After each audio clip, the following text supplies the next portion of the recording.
C'est le seul didacticiel WordPress dont vous aurez besoin pour créer le site web de votre choix à l'aide de WordPress. WordPress est le moyen le plus populaire de créer des sites web. Il est utilisé par des marques célèbres telles que Mercedes-Benz, Katy Perry, Usain Bolt et même la Maison Blanche. Et à la fin de cette vidéo, vous serez en mesure de créer vous-même n'importe lequel de ces sites web à l'aide de WordPress. Peut-être souhaitez-vous créer un site web pour votre entreprise, un site web de portfolio, un site web pour un mariage ou un site web de coach de santé. Ce n'est pas grave, vous pourrez tous les construire et les construire sera facile et agréable. Nous allons apprendre à créer un site web WordPress en 4 étapes simples que tout le monde peut suivre, même si vous n'avez aucune expérience. Et nous utiliserons le constructeur de page le plus populaire appelé Elementor, qui nous permettra de créer notre site web visuellement par glisser-déposer et nous n'aurons jamais à écrire une seule ligne de code. Je vais également vous montrer comment accéder gratuitement à des centaines de modèles de sites web conçus par des professionnels et entièrement personnalisables. Nous n'utiliserons que des outils gratuits pour créer notre site web. Donc le seul coût que nous aurons sera l'hébergement et je vais vous montrer comment obtenir le meilleur hébergement pour aussi peu que 2,50 $ par mois. Il s'agit maintenant d'un didacticiel étape par étape conçu pour que vous puissiez suivre et apprendre le plus rapidement possible. Benjamin Franklin a dit un jour « Dites-le moi et j'oublierai ». Apprenez-moi et je me souviendrai peut-être. Impliquez-moi et j'apprendrai. Donc si vous voulez vraiment apprendre, assurez-vous de vous impliquer et de participer à ce didacticiel. Je vous promets que cela en vaudra la peine. Et vous verrez à quel point il est facile de créer un superbe site web sur WordPress. Pour vous permettre de suivre encore plus facilement et de suivre vos progrès, j'ai créé une liste de contrôle avec toutes les étapes et chaque étape est également liée à cette partie spécifique de la vidéo. Vous pouvez télécharger cette liste de contrôle dans la description ci-dessous. Maintenant, cette vidéo a pris très longtemps à réaliser, donc je suis vraiment heureux qu'elle soit enfin là. Si vous êtes aussi impatient que moi de commencer, appuyez sur le bouton j'aime ci-dessous et c'est parti.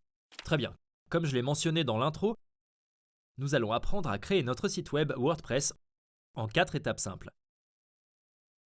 Donc ces 4 étapes seront les principaux chapitres de la vidéo. Cependant, il existe des étapes plus détaillées ci-dessous dans la description de la vidéo, ainsi que les horodatage. Donc si vous recherchez une pièce spécifique, vous pouvez simplement y aller, puis passer à la pièce que vous recherchez. La première étape consistera donc à obtenir l'hébergement et notre domaine. Et si vous ne savez pas ce que cela signifie, ne vous inquiétez pas, je vais vous l'expliquer dans une minute. La deuxième étape va consister à installer WordPress, car nous voulons créer notre site web sur WordPress. Et puis, dans la troisième étape, nous allons installer un thème, puis aussi notre constructeur de page, qui va nous permettre de construire notre site web visuellement, ce qui rend tout 100 fois plus simple. Et puis dans la quatrième et dernière étape, nous allons apprendre à personnaliser chaque partie de notre site web. Commençons donc par la première étape qui consiste à obtenir l'hébergement et notre domaine. Maintenant, qu'est-ce qu'un domaine et qu'est-ce que l'hébergement? Ainsi, le domaine est simplement le nom de votre site web. Cela peut être votre nom.com, votre nom d'entreprise.com, votre nom d'entreprise.net, tout ce que vous voulez, à condition qu'il soit disponible. Et puis, qu'est-ce que l'hébergement? L'hébergement est donc un serveur qui fonctionne 24 heures sur 24 et 7 jours sur 7, sur lequel tous les fichiers de votre site web sont stockés. Ce seraient donc vos images, votre texte, votre design, tout. Et la raison pour laquelle il doit fonctionner 24/24 et 7 jours sur 7 est que nous voulons que nos visiteurs puissent accéder à notre site web quand ils le souhaitent, donc 24/24, 7 jours sur 7. Maintenant, il existe une multitude de fournisseurs d'hébergeurs différents parmi lesquels choisir, et ils font à peu près tous la même chose, mais certains d'entre eux le font mieux que d'autres. Maintenant, j'ai essayé beaucoup de fournisseurs d'hébergement différents et celui avec lequel j'ai eu la meilleure expérience est celui-ci, appelé Hostinger. J'utilise Hostinger depuis très longtemps et je le recommande également depuis très longtemps. Et je n'ai jamais eu de problème ou de plainte. Et je me sens très à l'aise de vous le recommander également dans cette vidéo. Maintenant, si vous souhaitez utiliser un autre fournisseur d'hébergement ou si vous en avez déjà un, ce n'est pas un problème. Dans ce cas, vous souhaiterez probablement passer directement à la partie où nous commençons dans le tableau de bord WordPress, car cette première partie ne vous concernera probablement pas. Cependant, si vous n'avez pas encore de fournisseur d'hébergement, je vous recommande fortement d'opter pour Hostinger et je suis convaincu que vous serez satisfait de celui-ci. Maintenant, je suis affilié à Hostinger. Je reçois donc une commission lorsque vous vous inscrivez via mon lien. Mais je pourrais pratiquement m'associer avec n'importe quel fournisseur d'hébergement Et j'ai choisi Hostinger parce que ce sont les meilleurs. Et j'ai également pu négocier une remise exclusive pour vous si vous vous inscrivez via mon lien et utilisez mon code de réduction. Donc si vous souhaitez profiter de cette réduction, assurez-vous de passer par hostinger.com/metixmedia10 ou cliquez simplement sur le premier lien ci-dessous dans la description. Cela vous mènera à ma page partenaire où vous pourrez bénéficier de cette offre spéciale. Ainsi, lorsque vous cliquez sur ce lien dans la description, vous accéderez à ma page partenaire Hostinger où nous pourrons réclamer notre offre spéciale pour l'hébergement. Maintenant, selon le moment où vous regardez cette vidéo, cette page peut paraître un peu différente, car parfois Hostinger organise des promotions et modifie le design. Mais tant que vous pouvez voir ma photo et le logo ici, alors vous êtes sur la bonne page. Alors cliquons sur Claim Deal, puis le menu défilera jusqu'aux différents plans d'hébergement. Il existe le forfait Premium, le forfait Business et le forfait Cloud Startup. Je recommande d'opter soit pour le forfait Premium, soit pour le forfait Business. La principale différence entre ces deux plans est la vitesse de chargement moyenne. Ainsi, les performances de votre site web seront plus élevées avec le plan Business. Comme vous pouvez le voir ici, les performances sont jusqu'à 5 fois supérieures. Et c'est principalement parce qu'avec le plan Business, vous bénéficiez de la fonctionnalité CDN. Ce qui signifie que les fichiers de votre site web ne seront pas seulement stockés sur un seul serveur, mais ils seront stockés sur plusieurs serveurs à travers le monde, ce qui signifie que la distance moyenne par rapport aux visiteurs qui visitent votre site web sera plus faible. Ce qui augmente également la vitesse de chargement du visiteur moyen. C'est donc particulièrement utile si vous avez des visiteurs du monde entier. Si vous souhaitez uniquement recevoir des visiteurs venant, disons, des États-Unis, vous pouvez également opter pour le forfait Premium, car la vitesse moyenne ne sera pas beaucoup plus élevée. Le plan Business propose également des fonctionnalités supplémentaires telles que l'outil de staging WordPress, le cache d'objets, etc. Je ne vais pas entrer dans les détails. Vous pouvez vérifier toutes les fonctionnalités par vous-même, alors choisissons simplement un plan. Encore une fois, si vous avez un budget inférieur, vous pouvez simplement opter pour le forfait Premium, ça ira. Mais si vous souhaitez obtenir les meilleures performances, optez simplement pour le plan Business. Je vais donc choisir le plan Business et cliquer sur Ajouter au panier. Ensuite, nous devons choisir notre période de paiement, c'est-à-dire combien de mois à l'avance nous voulons payer notre hébergement. Donc, plus nous payons d'avance, moins cela coûtera cher à long terme. Donc, si vous êtes prêt à payer un peu plus d'avance, alors l'option la moins chère est l'option 48 mois, où nous payons 4 ans d'hébergement à l'avance. Si vous n'êtes pas à l'aise à l'idée de payer un peu plus d'avance et que vous acceptez de payer un peu plus en moyenne par mois, vous pouvez également consulter les autres options de forfait, à savoir l'option de 24 ou 12 mois. Ou même l'option d'un mois. Gardez simplement à l'esprit que pendant un mois, vous devrez payer des frais d'installation de 5 $ et aucun domaine gratuit n'est inclus. Donc personnellement, je recommanderais d'opter au moins pour l'option de 12 mois. Je vais choisir l'option 48 mois, puis passer à l'étape suivante où nous devrons créer notre compte. Alors juste ici, saisissez votre adresse mail et choisissez un mot de passe. Ensuite, faisons défiler vers le bas pour sélectionner le paiement où nous pouvons choisir notre mode de paiement. Je vais justement tenir à la carte de crédit. Et puis faisons défiler vers le bas et assurez-vous de cliquer sur Avoir un code promo. Et puis ici, vous voulez entrer le code promo METIXMEDIA et cliquez sur Appliquer.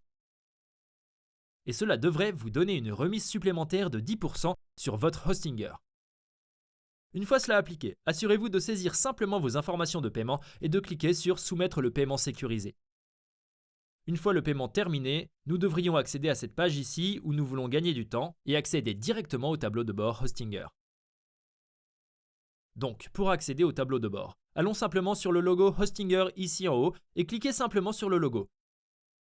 Et cela nous mènera directement au tableau de bord.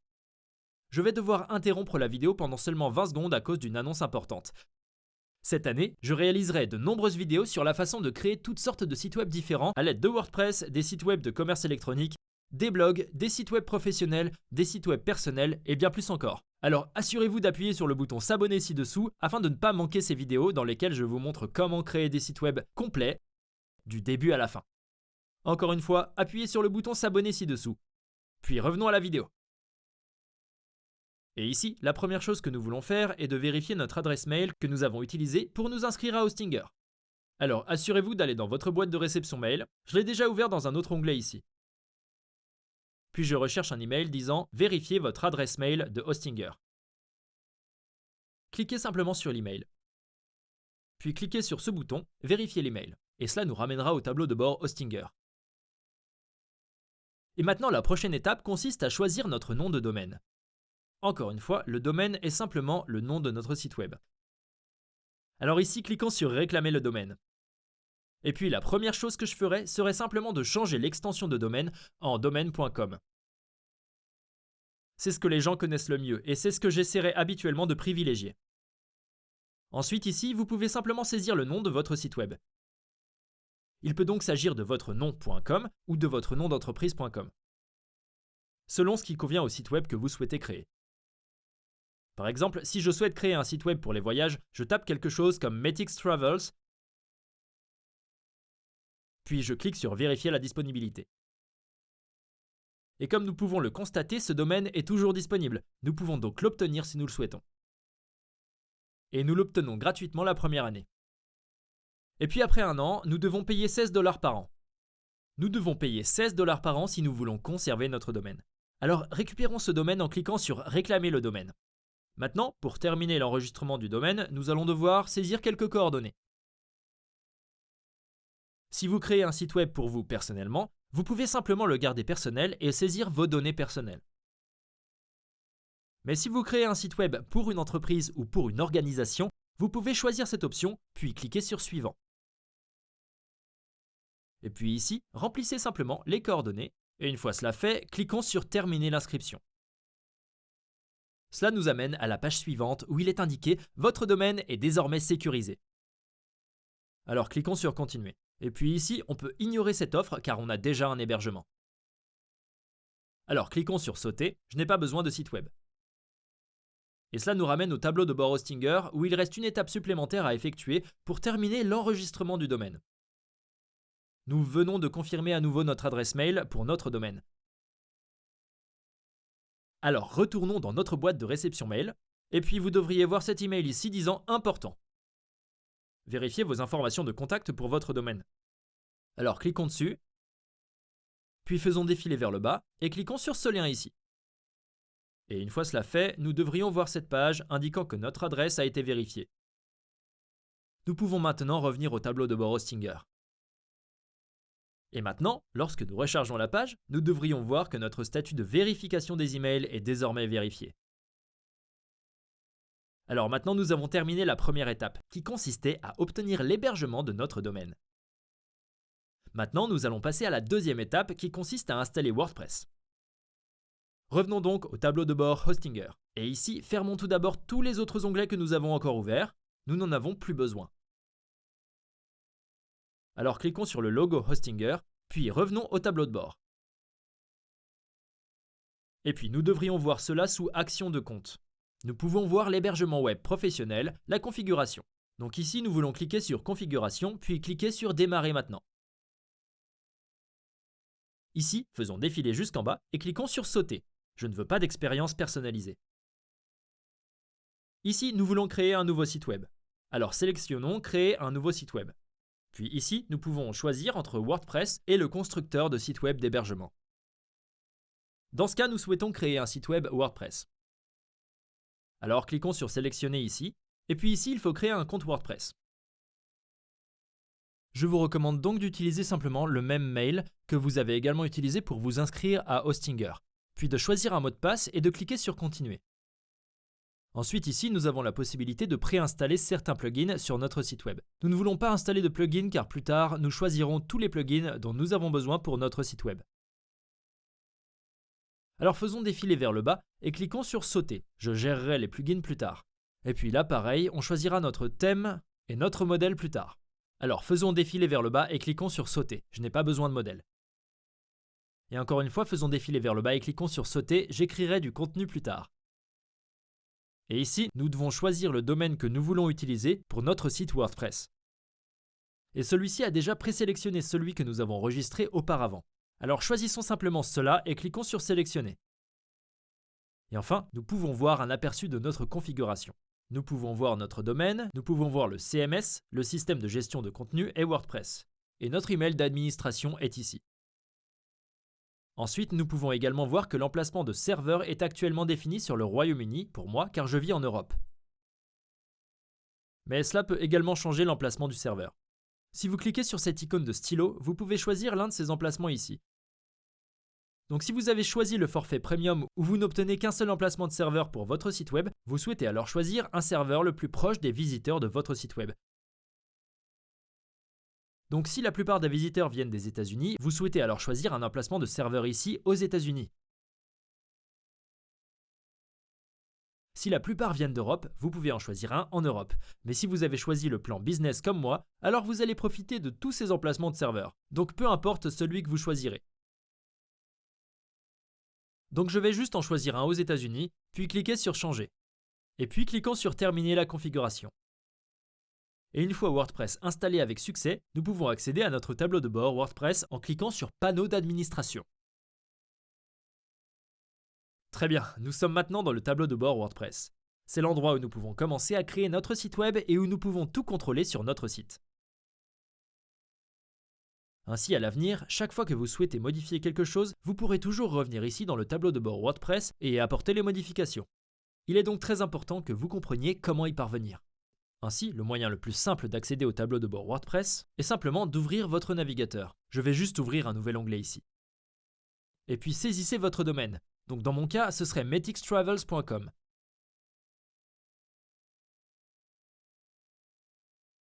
Et puis pour accéder spécifiquement au tableau de bord d'administration WordPress, vous allez taper /wp-admin, puis appuyer sur Entrée. Et comme vous pouvez le voir, cela nous amène directement au tableau de bord WordPress. Parfois, si vous n'êtes pas connecté à votre compte WordPress, vous verrez l'écran de connexion et vous pourrez simplement vous connecter avec votre compte WordPress. Voyons maintenant à quoi ressemble actuellement notre site web. Donc pour accéder à notre site web, nous pouvons soit simplement accéder à notre domaine ici en haut à gauche, puis cliquer sur Visiter le site, soit simplement ouvrir un nouvel onglet dans notre navigateur, puis saisir notre domaine.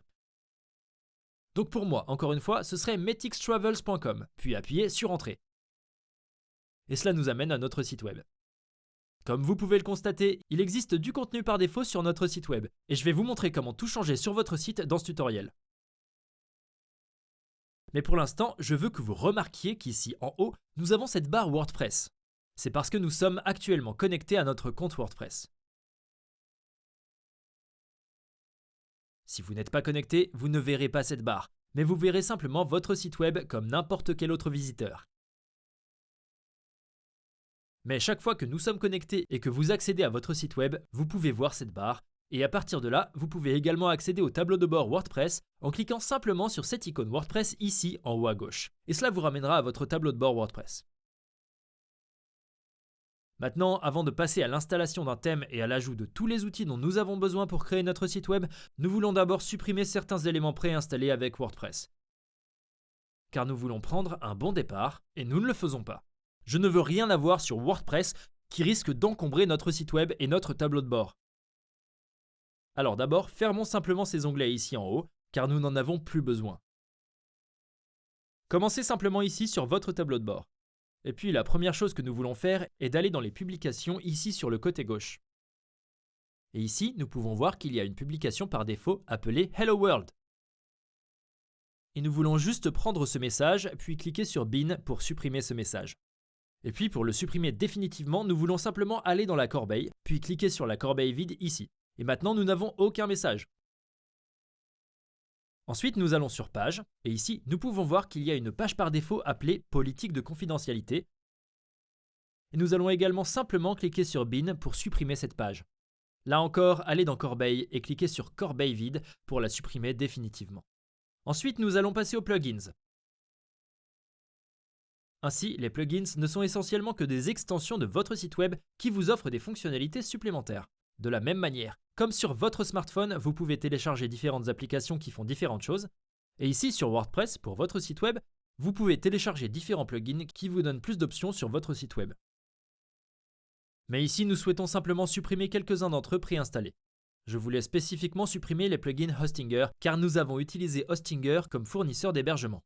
Ils ont préinstallé ces plugins, mais nous n'en avons pas besoin. Donc ce que nous allons faire, c'est simplement les prendre tous comme ça, puis aller dans Actions groupées et cliquer sur Désactiver, puis cliquer sur Appliquer. Et puis nous voulons supprimer les deux premiers plugins ici. Et nous allons effectivement conserver le plugin Lightspeed Cache. Pour l'instant, nous allons simplement garder cette option désactivée. Mais une fois notre site WordPress terminé, nous allons l'activer à nouveau car cela rendra notre site web plus rapide. Donc pour l'instant, supprimons simplement ces deux-là. Alors sélectionnons-les, puis allons dans Actions groupées, Supprimer, Appliquer et confirmons. Et puis enfin, cliquons sur Tableau de bord. Et puis ici, vous pouvez voir que vous avez toutes ces fenêtres qui prêtent à confusion. Donc ce que j'aime faire, c'est simplement les supprimer toutes ou simplement les désactiver en accédant aux options d'écran ici en haut. Et puis, décochez simplement toutes ces fenêtres et cela nettoiera en quelque sorte tout le tableau de bord. Et à l'avenir, vous pourrez simplement ajouter ici différentes options d'écran à votre tableau de bord, celles qui sont importantes pour vous. Mais pour l'instant, nous voulons garder les choses propres, ce qui nous permet de créer beaucoup plus facilement notre site web. Alors maintenant, nous allons examiner quelques paramètres importants. Alors descendons ici, survoler Paramètres, puis cliquez sur Général. Et puis ici en haut, nous pouvons d'abord changer le titre de notre site et notre slogan. C'est ce que vous verrez en haut de votre navigateur lorsque vous visiterez votre site web. Alors ici, regardons-le simplement en survolant Visiter le site, en ouvrant un nouvel onglet, puis ici, cela nous amène à notre site web. Et ici, en haut du navigateur, nous verrons le nom de notre site web suivi de notre slogan. Alors revenons en arrière et changeons cela. Alors tapons simplement Metix Travels. Et puis voici le slogan. Disons simplement votre guide de voyage. Et puis faisons défiler vers le bas, cliquez sur Enregistrer les modifications. Et maintenant retournons sur notre site web et rechargeons la page. Et ici nous pouvons voir qu'il s'agit du titre de notre site web. Et puis à côté, nous avons le slogan du site web. Fermons donc à nouveau cet onglet et revenons au tableau de bord. Maintenant, nous allons continuer et aller dans Paramètres, puis cliquer sur Permalien. C'est donc important si à un moment donné, vous souhaitez créer un blog. Car ici, nous pouvons voir la structure des permaliens. Il s'agit de la structure par défaut que WordPress utilise pour vos articles de blog. Maintenant, ce n'est pas si important si vous souhaitez simplement avoir un site web sans blog. Mais si à un moment donné, vous souhaitez publier des articles de blog, alors c'est important. Et par défaut, la structure est votre domaine /index.php, puis l'année, le mois, le jour et le nom de la publication.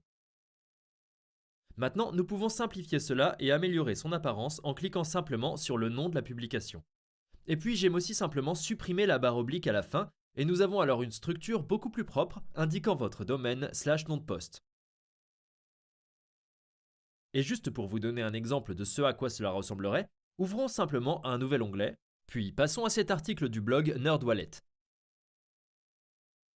Et ici, vous pouvez voir la même structure. Donc, ils ont juste le domaine /, le titre de l'article de blog, et c'est la même chose que nous avons également maintenant. Alors fermons à nouveau cet onglet. Et pour enregistrer les modifications, nous voulons faire défiler vers le bas et cliquer sur Enregistrer les modifications. Alors maintenant, nous avons terminé la deuxième étape, qui consistait à installer et configurer WordPress. Et nous allons passer à la troisième étape, qui consiste à installer un thème ainsi que le constructeur de page. Cela rendra la création de notre site web beaucoup plus facile et cela nous permettra de créer notre site web simplement par glisser-déposer. Commençons par installer notre thème. Alors, venons ici à Apparence et cliquons sur Thème. Et ici, comme nous pouvons le voir, il y a déjà quelques thèmes préinstallés. Et celui qui est actuellement activé est le thème 2024.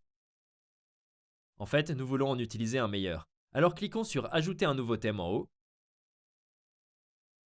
Et cela nous amène à la bibliothèque de thèmes où vous pouvez voir qu'il y a plus de 6000 thèmes parmi lesquels choisir. Et ce que nous allons faire, c'est choisir l'un des thèmes les meilleurs et les plus populaires qui soient. Celui-ci, appelé ici le thème Astra. Si vous pouvez le voir immédiatement ici sous l'onglet Populaire, vous pouvez également le saisir ici, tapez simplement Astra, et il devrait ensuite apparaître ici. Comme vous pouvez le voir, nous pouvons cliquer sur Installer et cliquer sur Activer. Et maintenant, nous avons le thème Astra installé et également activé. Alors maintenant, nous pouvons également supprimer les autres thèmes car nous n'en avons pas besoin. Allons simplement sur ce thème ici, cliquez sur supprimer, confirmer et faisons la même chose avec les deux autres thèmes préinstallés. Alors maintenant, nous n'avons qu'un seul thème installé et nous voulons également nous assurer d'activer les mises à jour automatiques pour ce thème. Alors ici, cliquez sur activer les mises à jour automatiques, ensuite fermons simplement ces fenêtres ici en haut et gardons les choses aussi propres que possible. Alors maintenant, parce que nous avons installé ce thème, nous sommes en mesure de créer et de concevoir notre site web sans aucun codage. Nous pourrions simplement utiliser un générateur de glisser-déposer et créer notre site web très facilement. La prochaine chose que nous allons faire est d'installer un plugin qui rendra la création de notre site web encore plus facile et rapide car il nous donnera des modèles prédéfinis, ce qui constitue un excellent point de départ pour notre site web.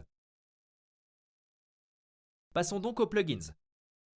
Ensuite, cliquons sur Ajouter un nouveau plugin et ici tapons les modèles de démarrage.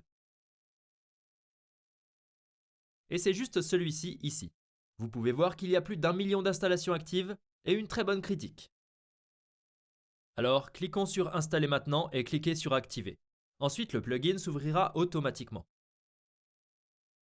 Maintenant, si vous ne voyez pas cet écran lorsque vous activez le plugin Starter Templates, vous pouvez simplement passer de votre tableau de bord aux plugins, plugins installés, puis nous pouvons voir ici le plugin que nous avons installé.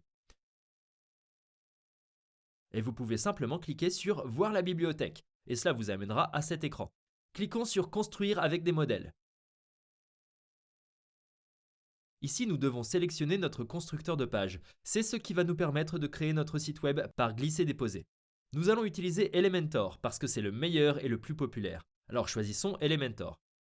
Et maintenant, nous pouvons choisir un modèle pour notre site WordPress. Maintenant, vous pourriez être un peu confus, car nous avons déjà choisi un thème pour notre site web, et maintenant nous devons également choisir un modèle. Il y a donc une petite différence ici. Le thème nous donne simplement la conception de base de l'ensemble du site web, son fonctionnement et le code qui le sous-tend. Et le modèle va juste nous donner quelques pages de base, nous avons donc un point de départ. Ainsi, vous pouvez simplement considérer ces modèles comme du contenu fictif, ce qui vous facilitera la tâche. Surtout si vous n'êtes pas un concepteur professionnel, pour créer votre site web. Ici, vous pouvez voir de nombreux types de modèles différents pour toutes sortes de sites web différents. Par exemple, si vous êtes un préparateur physique et que vous souhaitez créer un site web pour votre entreprise de préparateur physique, vous pouvez simplement saisir, disons, préparateur physique, puis voir s'ils ont des modèles pour un préparateur physique. Par exemple, celui-ci. Maintenant, il existe quelques modèles de rémunération ici. Lorsque vous pouvez voir Premium, cela signifie que ceux-ci ne sont pas gratuits, mais qu'il s'agit par exemple d'un modèle gratuit. Et pour voir à quoi ressemblerait ce site web, vous pouvez simplement cliquer sur le modèle, puis il s'ouvrira ici. Et vous pouvez simplement faire défiler le site web. Vous pouvez tout regarder. Vous pouvez également cliquer sur différents liens sur le site web et voir si vous aimez la conception générale globale. Maintenant, vous pouvez tout changer. Vous pouvez changer la police, le texte, les images, les couleurs, et je vais vous montrer comment tout changer sur votre site web. Mais vous voulez choisir quelque chose qui constitue un bon point de départ pour le type de site web que vous souhaitez créer. Alors fermons à nouveau ce modèle, et ce que je vais faire dans ce tutoriel, c'est choisir l'un des modèles les plus populaires, qui est celui-ci ici, les modèles Love Nature. C'est un modèle très basique, que vous pouvez utiliser pour n'importe quel site web. Et si vous souhaitez suivre facilement ce didacticiel, je vous recommande de choisir également celui-ci, puis d'apprendre tous les outils dont vous avez besoin pour créer un site web. Et puis, une fois que vous possédez ces compétences, vous pouvez choisir un autre modèle et créer exactement le site web que vous souhaitez.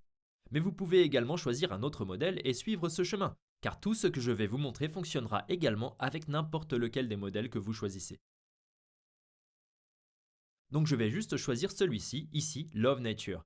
Et cela nous amènera à nouveau en mode aperçu, où nous pourrons simplement cliquer sur différentes pages et voir à quoi elles ressemblent. Mais pour l'instant, nous voulons juste passer à autre chose et nous n'allons pas télécharger de logo ici pour l'instant. Nous verrons comment procéder plus tard dans l'éditeur actuel. Mais cliquons simplement sur Sauter et continuer. Ici, vous pouvez déjà modifier les couleurs par défaut. Vous pouvez donc simplement les changer en cette couleur, ou peut-être celle-ci. Je vais juste le laisser à la couleur par défaut. Et plus tard, je vais quand même vous montrer comment changer toutes les couleurs.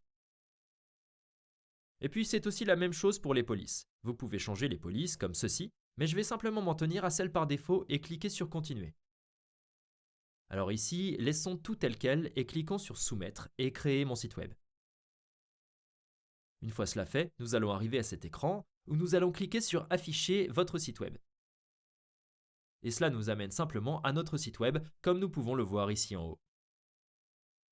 Et voici à quoi ça ressemble. Nous avons une page d'accueil, nous avons également une page à propos, nous avons une page service et une page contact. Et nous pouvons également voir ces pages dans le tableau de bord WordPress. Ainsi, nous pouvons accéder au tableau de bord en cliquant simplement sur le nom du site web ici en haut. Et puis ce que j'aime faire, c'est chaque fois que je vois ces fenêtres, dont je n'ai pas besoin dans le tableau de bord, je les raye simplement ou je vais dans Options d'écran et je décoche simplement toutes les options ici, donc je garde tout propre. Ensuite, passons à Page. Et maintenant, nous pouvons voir que nous avons la page à propos, la page contact, la page d'accueil et la page service qui ont été ajoutées parce que nous avons installé le modèle. Et on peut aussi aller sur Plugins. Et ici, nous pouvons voir que nous avons un nouveau plugin qui a également été installé avec le modèle, qui est le plugin WP Forms. Ce plugin nous permet d'avoir un formulaire de contact sur notre site internet qui, dans notre cas, se trouve uniquement sur la page contact. Génial, nous avons donc déjà terminé la troisième étape de création de notre site web WordPress, qui consiste à installer un thème, le constructeur de page et également notre modèle. La prochaine étape sera d'apprendre comment personnaliser chaque aspect de notre nouveau site web WordPress. Alors allons-y. Ainsi, pour personnaliser les pages de notre site web, nous devons accéder au générateur de pages appelé Elementor. Il existe donc deux manières d'accéder à notre générateur de pages. La première consiste simplement à accéder à Page. Et puis ici, disons que nous voulons modifier notre page d'accueil, nous pouvons simplement survoler notre page d'accueil, puis cliquer sur Modifier avec Elementor. Et cela nous amène à Elementor, notre constructeur de page, pour notre page d'accueil. Maintenant, je vais également vous montrer une autre façon d'accéder au générateur de pages qui consiste simplement à accéder d'abord à votre site web. Alors, ouvrons simplement un nouvel onglet et tapons le nom de notre site web. Pour moi, c'est metixtravels.com. Appuyez sur Entrée et cela nous amènera à notre site web. Dans ce cas par exemple, disons que nous souhaitons apporter des modifications à notre page à propos.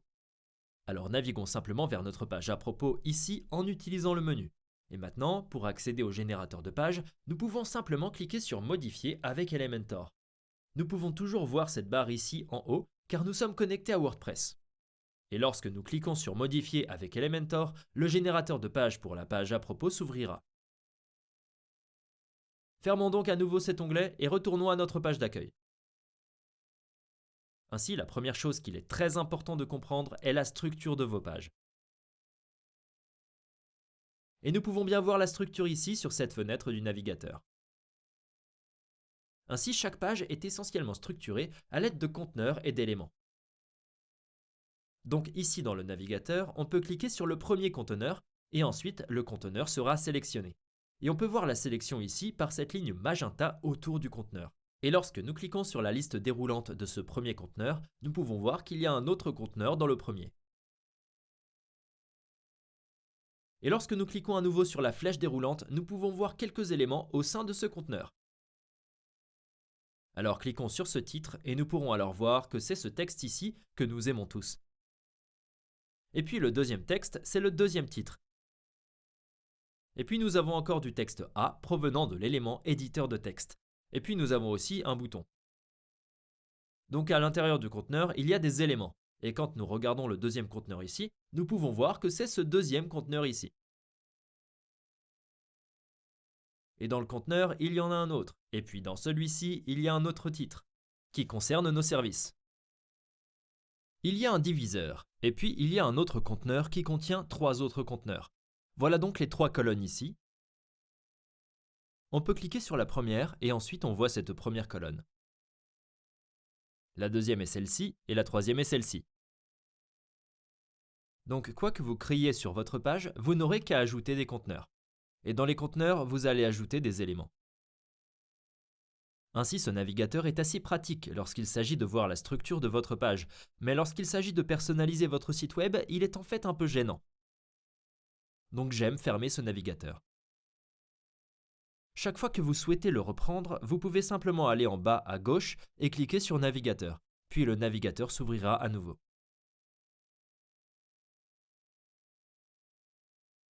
Chaque fois que vous souhaitez modifier la position d'un conteneur, il vous suffit de survoler le conteneur que vous souhaitez déplacer, par exemple ce conteneur ici, puis de cliquer et de maintenir les 6 points. Et puis vous pouvez simplement faire défiler jusqu'à l'endroit où vous souhaitez déplacer le conteneur, par exemple ici. Ensuite, lâchez prise et tout le conteneur est déplacé vers cette position. Chaque fois que vous faites une erreur ou que vous souhaitez simplement annuler quelque chose, tout ce que vous avez à faire est d'appuyer sur Commande plus Z sur votre clavier pour Mac ou CTRL plus Z pour Windows. Et cela annulera la dernière action. Comme vous pouvez le voir ici, le conteneur est désormais de retour dans sa position d'origine. Chaque fois que nous souhaitons supprimer un conteneur, il vous suffit de survoler à nouveau le conteneur, puis de cliquer sur l'icône X, et cela supprimera tout le conteneur.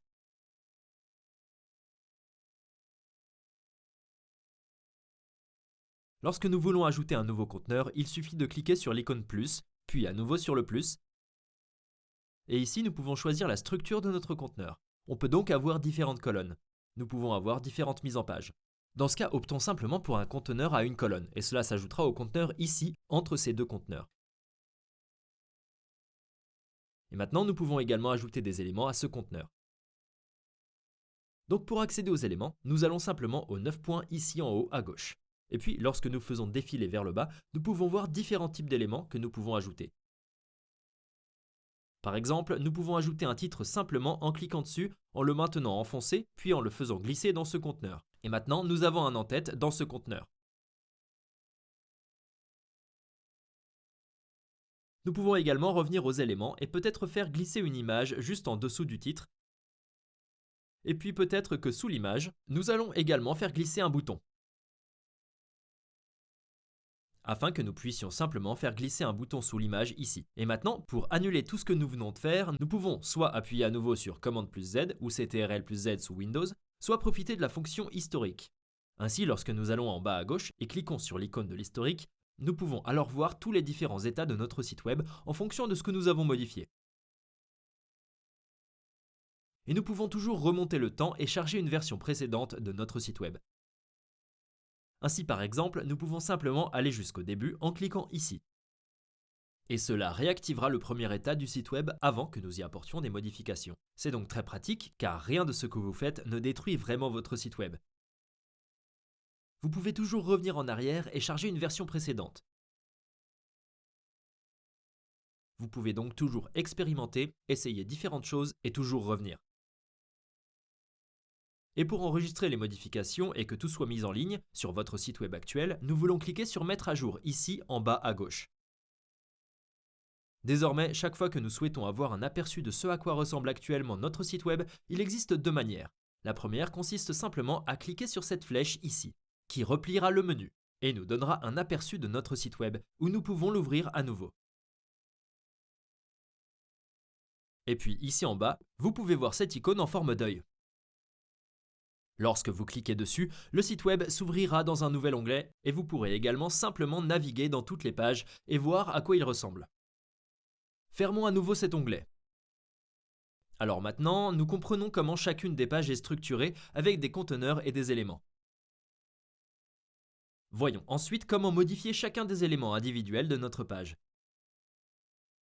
Il s'agirait donc de nos éléments de texte, de nos boutons, de nos images et de tout ce que nous pouvons voir ici sur notre page.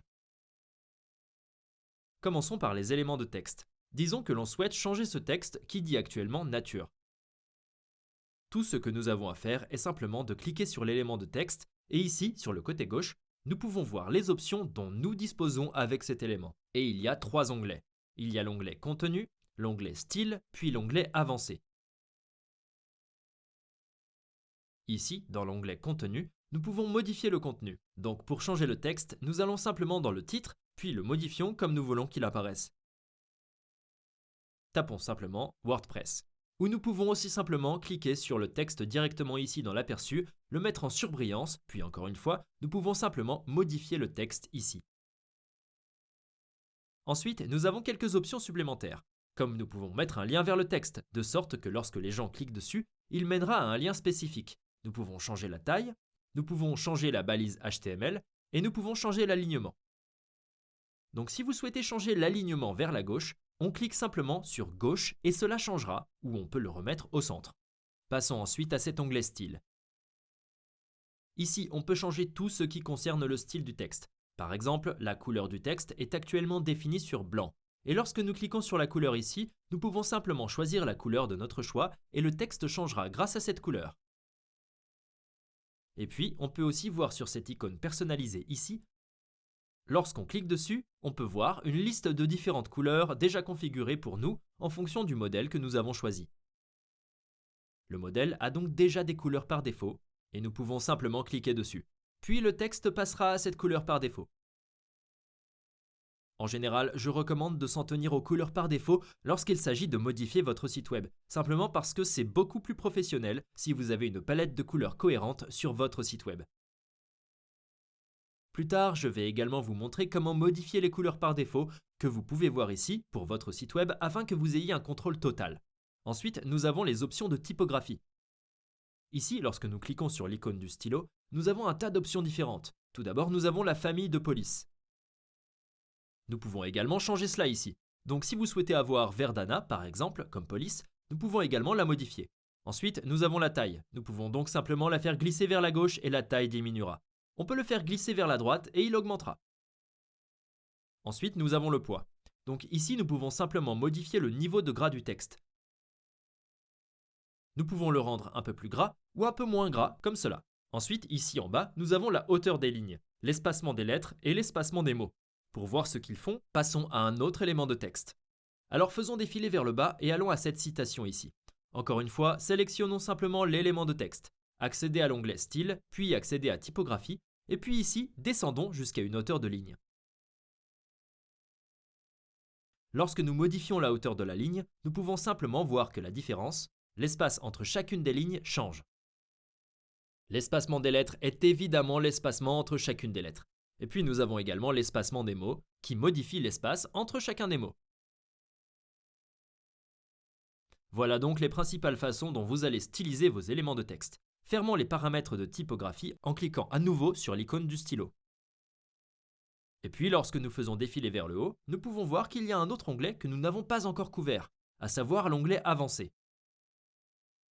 Nous n'allons pas en parler pour le moment car cela concerne principalement l'espacement et l'alignement entre chacun des éléments et nous aurons une partie dédiée à ce sujet plus tard dans le tutoriel. Voyons ensuite comment personnaliser les boutons de notre site web. Lorsque nous faisons défiler jusqu'en haut de cette page d'accueil, nous pouvons voir que nous avons déjà un bouton ici. Et nous pourrions simplement cliquer dessus et tout modifier ici. Mais ce serait un peu trop facile et ennuyeux. Donc ce que nous allons faire, c'est simplement cliquer sur A, faire un clic droit sur l'élément, puis cliquer sur Supprimer. Et nous allons commencer avec un tout nouveau bouton. Et ce que nous allons faire, c'est essayer de le concevoir comme le bouton que nous pouvons voir ici sur la page d'accueil de Netflix. Alors, tout d'abord, revenons à Elementor et faisons glisser un nouvel élément de bouton. Nous pouvons cliquer sur les 9 points ici en haut à gauche, ce qui ouvrira tous les éléments ici. Et puis recherchons l'élément Button. Nous l'avons ici, alors cliquons sur Hold et faisons-le glisser juste en dessous de cet élément de paragraphe ici. Et puis la première chose que nous voulons faire est d'aligner ce bouton au centre de la page. Alors quand on le sélectionne, nous voilà dans l'onglet Contenu. Sous Alignement, nous pouvons cliquer sur Centre et cela centrera le bouton dans le canevas. Revenons maintenant au site web de Netflix et jetons un coup d'œil à ce bouton. Le contenu dit Commencer, puis il y a cette icône. Essayons donc de le faire également sur notre site web. Revenons en arrière et ici, sous Contenu, nous allons d'abord modifier le texte. Donc on va dire Get Started, comme sur la page Netflix. Et maintenant, nous voulons aussi cette icône ici à la fin. Et ici, sous l'icône, nous pouvons ajouter quelque chose comme ceci. Ainsi, nous pouvons soit simplement télécharger notre propre fichier que nous souhaitons ajouter sous forme d'icône, soit cliquer sur la bibliothèque d'icônes ici, puis en choisir un qui serait similaire. Donc je vais taper Arrow. Et il semble qu'il n'y ait pas exactement la même icône que sur Netflix. Mais prenons simplement celle-ci. Donc nous allons cliquer sur Insérer. Et puis on voit que la flèche est devant le texte. Nous voulons que ce soit ici à la fin. Donc sous la position de l'icône, nous allons la changer d'avant en après. Et puis quand nous regardons ici sur Netflix, nous pouvons voir qu'il y a un petit écart entre le texte et l'icône. Donc nous pouvons également le faire en augmentant l'espacement des icônes ici en bas et en le mettant simplement comme ceci. Maintenant, avant de passer au style de ce bouton, lions-le également quelque part. Chaque fois que vous ajoutez un bouton, vous voulez vous assurer que le bouton va réellement quelque part. Ainsi, ici, sous le lien, nous pouvons soit saisir une URL vers laquelle le bouton doit accéder, soit ajouter une page spécifique sur notre site web. Supposons donc que nous souhaitions envoyer des personnes vers notre page de contact. Nous pouvons simplement taper Contact, puis nous pouvons voir ici la page de contact.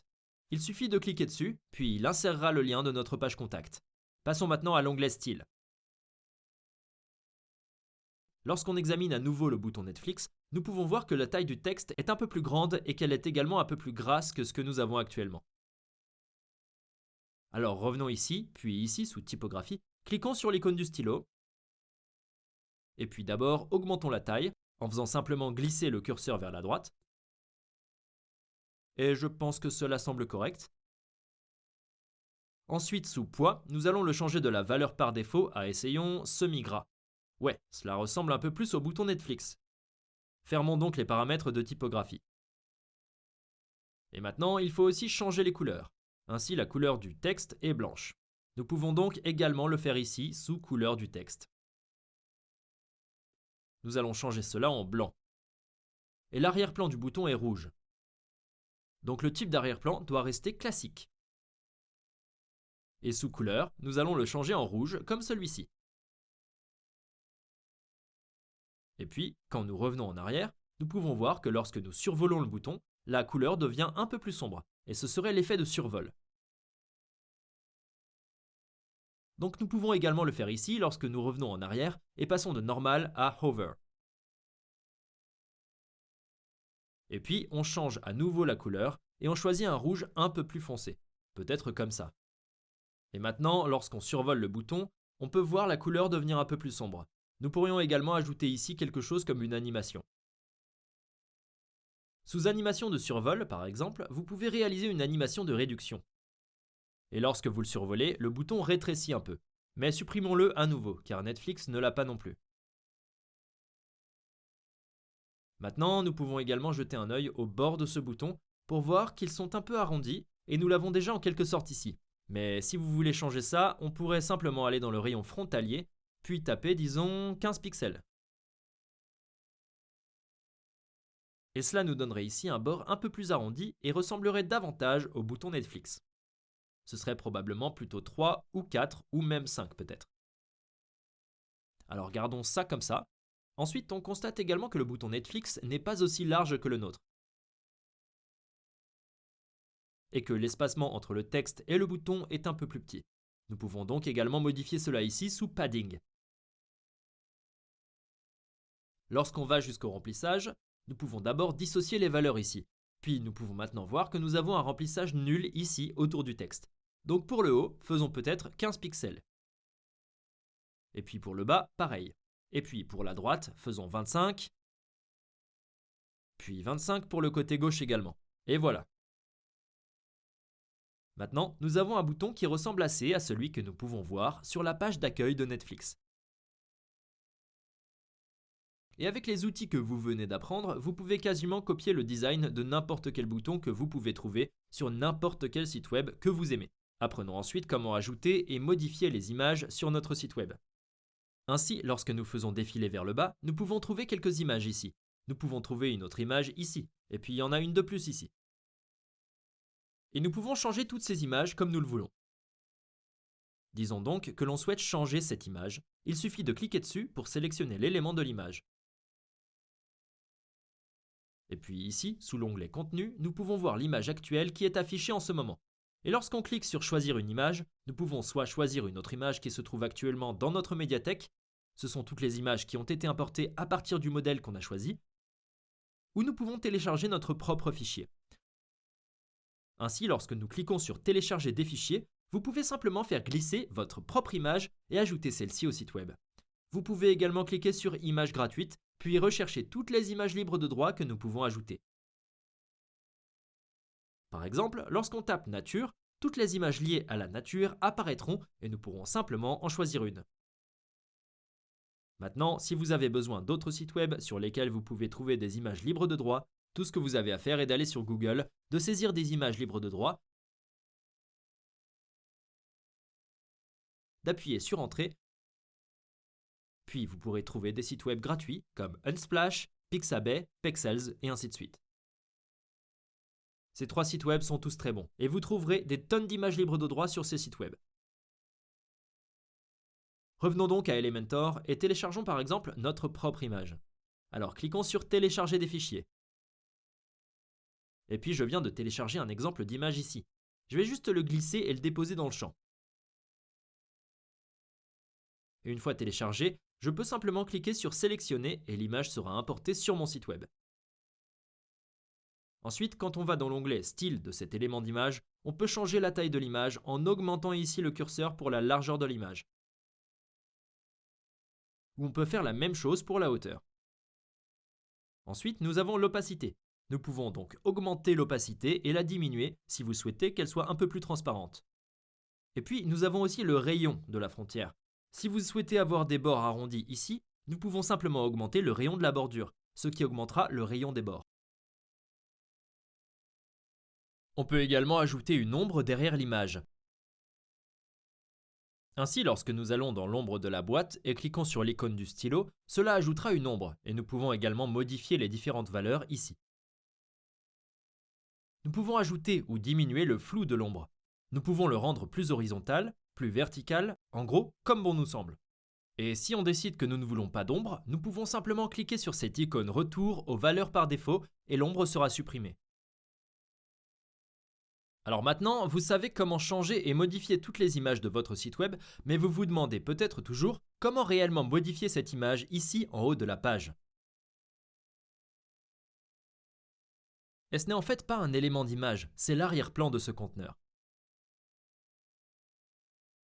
Pour chaque conteneur, nous pouvons définir un arrière-plan. Par exemple, celui-ci a juste un large arrière-plan. Ensuite, le conteneur suivant a un fond gris plus clair. Puis ici, un autre fond blanc. Et puis ici, pour ce conteneur, nous avons une autre image en arrière-plan. Alors comment changer les arrière-plans de nos conteneurs? Supposons donc que nous souhaitions modifier l'arrière-plan de ce conteneur. Tout ce que nous avons à faire est de le sélectionner en cliquant sur les 6 points, puis nous voulons accéder à l'onglet Style. Et ici, nous pouvons voir l'image qui est actuellement définie comme arrière-plan. Nous pouvons cliquer sur Choisir une image, puis cliquer sur Télécharger des fichiers. Et ici, je vais juste glisser déposer une image que j'ai téléchargée. Cliquez ensuite sur Sélectionner. Et maintenant, nous avons cette nouvelle image comme arrière-plan de ce conteneur. Si l'image n'est pas parfaitement positionnée, ce que nous pouvons faire est simplement de venir ici à Position, qui est actuellement définie sur Centre-Centre. Nous pouvons changer cela pour, disons, en haut au centre, et cela affichera davantage le haut de l'image. Nous pouvons également le définir sur Bottom Center, puis il s'affichera davantage en bas. Nous pouvons donc jouer avec cela pour voir ce qui semble le mieux. Je vais le remettre sur Center Center et nous aurons également d'autres options ici. Ainsi, sous pièces jointes, vous pouvez le changer en fixe. Et c'est un effet où lorsque vous faites défiler la page vers le bas, l'image restera au même endroit et les éléments défileront simplement vers le haut. Donc si vous aimez cet effet, vous pouvez le définir ici. Je vais le remettre sur Scroll. Et puis vous souhaitez généralement définir la taille d'affichage sur Cover. Ainsi l'image couvre tout le conteneur. Maintenant, si nous passons à la superposition d'arrière-plan, nous pouvons voir que nous avons une superposition de fond noir sur notre image d'arrière-plan. Et l'opacité de cette superposition est définie sur 0,2. Cela assombrit simplement l'image d'arrière-plan. Nous avons donc un contraste plus élevé entre les éléments et l'arrière-plan. C'est donc un peu plus facile de tout lire ici et de voir les boutons. Si vous souhaitez rendre cette image encore plus sombre, nous pouvons simplement augmenter l'opacité de superposition de l'arrière-plan comme ceci, et l'arrière-plan deviendra alors plus sombre. Ce que nous pourrions également faire, c'est changer la couleur ici en blanc, ce qui égayera l'arrière-plan. Donc si vous avez des éléments sombres, il serait également plus logique d'augmenter le contraste. Et de la même manière, on peut aussi changer l'opacité. Donc pour le rendre encore plus lumineux, nous pouvons simplement augmenter le curseur ici ou le rendre plus sombre. Maintenant, je vais juste le remettre en noir parce que je l'aimais mieux comme avant. Maintenant, revenons à l'onglet arrière-plan et examinons quelques options supplémentaires. Comment nous pouvons modifier l'arrière-plan? Ainsi par exemple, si nous voulons simplement ajouter une simple couleur comme arrière-plan, ce que nous devons faire est tout d'abord de supprimer l'image d'arrière-plan en cliquant sur l'icône corbeille ici. Et puis nous obtenons déjà une couleur. Et nous pouvons changer cette couleur en la choisissant ici. Nous cliquons simplement sur la couleur, puis nous pouvons choisir n'importe quelle couleur que nous aimons comme arrière-plan. Nous pouvons également ajouter un dégradé en changeant le type d'arrière-plan en dégradé. Et puis, nous pouvons définir deux couleurs. Donc la première couleur est celle-ci. Mettons-le sur un gris clair. Et puis la deuxième couleur, nous pouvons la définir ici. Nous pouvons peut-être la mettre en gris foncé. Et cela nous donnera un joli dégradé pour le fond. Une autre chose très intéressante que vous pouvez faire est d'ajouter une vidéo comme arrière-plan, afin que nous puissions changer le type d'arrière-plan en vidéo. Et puis le moyen le plus simple consiste simplement à télécharger votre vidéo sur YouTube ou à en utiliser une qui existe déjà, puis à coller le lien vidéo dans ce champ. Je viens de coller un exemple de vidéo que j'ai trouvé sur YouTube. Et puis nous pouvons également définir l'heure de début de la vidéo. Nous pouvons donc dire commençons à 15 secondes et terminons à disons 60 secondes. Et puis la vidéo sera simplement lue en boucle ici en arrière-plan. Désormais, lorsque vous utilisez une vidéo, vous devrez vous assurer que vous définissez également une image de secours en arrière-plan au cas où la vidéo ne serait pas lue pour une raison quelconque. Donc ici, nous pouvons simplement cliquer sur Choisir une image. Utilisez à nouveau celle-ci et cliquez sur Sélectionner. Et maintenant, si à un moment donné la vidéo est supprimée ou si elle n'est tout simplement pas lue, cette image sera affichée. Et puis, nous avons également les mêmes options que pour l'image avec la superposition d'arrière-plan. Nous avons actuellement une superposition noire et nous pouvons augmenter ou diminuer l'opacité pour augmenter en quelque sorte le contraste entre l'arrière-plan et les éléments. Alors maintenant, nous avons appris comment modifier et éditer tous les éléments de notre page. Et ensuite, nous devons apprendre à contrôler l'espacement entre chacun des éléments. Et pour ce faire, nous allons aller sur une autre page de notre site web. Alors enregistrons les modifications que nous avons apportées en cliquant sur Mettre à jour. Et puis ouvrons un nouvel onglet, saisissons notre URL, puis accédons à notre site web. Et ici, passons à la page à propos. Et pour modifier cette page, nous devons ouvrir notre constructeur de page Elementor. Alors cliquons sur Modifier avec Elementor, puis fermons l'autre onglet. Il existe donc plusieurs façons de contrôler l'espacement entre les éléments. Les plus fréquemment utilisés sont la marge et le remplissage. Alors apprenons comment cela fonctionne. Sur la page à propos, faisons défiler jusqu'à cette citation, et puis regardons l'espacement de ce conteneur. Alors sélectionnons-le, et maintenant passons à l'onglet Avancé. Ici, sous Mise en page, nous pouvons voir nos valeurs de marge et de remplissage. En augmentant ces valeurs, nous pouvons ajouter de l'espace en pixels en haut, à droite, en bas et à gauche de nos éléments. Mais quelle est la différence entre margin et padding? J'ai ouvert une image ici qui illustre la différence. Donc ici, nous avons le contenu au milieu. Nous avons ici la bordure en bleu. Et puis nous pouvons voir que le remplissage ajoute de l'espace à l'intérieur de la bordure et que la marge ajoute de l'espace à l'extérieur de la bordure. Voyons donc comment cela fonctionne. Actuellement, nous avons 50 pixels de remplissage en haut de ce conteneur, puis 50 pixels en bas. Maintenant, lorsque nous augmentons l'espace en haut, nous pouvons voir que cela augmente lentement l'espace en haut ici sur ce conteneur à l'intérieur de la bordure. Voyons maintenant à quoi cela ressemblerait si vous l'ajoutiez comme marge qui se trouve à l'extérieur de la bordure. Mettons cela à 0. Et puis passons à la marge. Et d'abord, dissocier les valeurs afin que nous puissions les contrôler individuellement. Et puis, commençons à ajouter des pixels en haut comme marge. Et là, on voit que l'espace hors des frontières s'agrandit. Revenons aux valeurs d'origine, en tapant 0 pour la marge et 50 pour le remplissage. Ainsi, pour n'importe quel élément de notre page, nous pouvons contrôler l'espacement en utilisant la marge et le remplissage. Disons que nous souhaitons ajouter un peu plus d'espace au bas de cette citation. Tout ce que nous avons à faire est de sélectionner l'élément, puis d'aller dans Avancer. Et puis, on peut soit ajouter de la marge en bas, ou on peut ajouter du rembourrage. Maintenant, dans ce cas, parce que nous ne voyons pas vraiment la bordure, cela n'a pas vraiment d'importance si nous ajoutons de la marge ou du remplissage.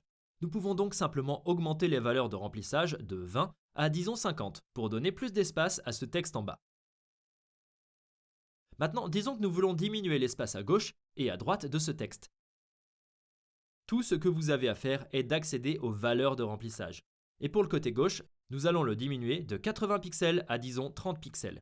Et à droite, la même chose, de 80 pixels à 30 pixels. Un autre moyen très simple de contrôler l'espacement entre les éléments consiste simplement à utiliser un élément d'espacement. Supposons donc que nous souhaitions ajouter un espace entre cette icône et ce texte. Tout ce que nous avons à faire est d'aller sur nos éléments, puis de faire défiler vers le bas, puis de cliquer, glisser et déposer cet espace entre ces deux éléments. Et puis ici, nous avons ce curseur où nous pouvons ajouter ou supprimer des pixels comme espace entre ces deux éléments. Il existe une autre façon de contrôler l'espacement. Faisons défiler jusqu'en haut de la page à propos. Et puis sélectionnons ce conteneur. Ici, nous pouvons voir que cet espacement à l'intérieur de ce conteneur est contrôlé par ce curseur de hauteur minimale.